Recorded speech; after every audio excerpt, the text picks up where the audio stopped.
Bilirdinizmi, bir ədəd burger ilə manatın dollar qarşısında dəyərini nəzərə olaraq hesablaya bilərsiniz. McDonald's-ın Big Mac-i dünyanın hər yerində eyni tərkibdə və ölçüdə satılır, amma onların qiymətləri fərqlidir. Bu fərqliliyin səbəbi ya yerli valyutanın dəyərdən düşməsi, ya da dolların şişirdilməsidir.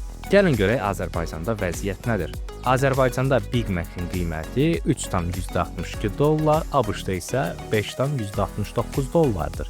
3,62 dolları 5,69 dollara böldüyümüz zaman 0,64 almış oluruq.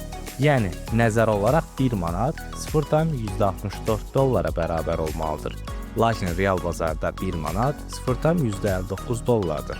Göründüyü kimi, manat nəzəri olaraq daha dəyərli olmalıdır. Lakin real olaraq dəyərsizdir. Manatın real dəyərini hesablamaq üçün 3,62 dolları 1,7-yə vururuq və 6,2 alırıq. Alınan 6,2-ni 5,69 dollara bölərək valyuta nisbətini hesablayırıq. Burada nəticə 1,8 alınır. Bu o deməkdir ki, 1 dollar əslində 1 manat 8 qəpiyə bərabər olmalıdır. Lakin real bazarda bu 1 manat 70 qəpikdir.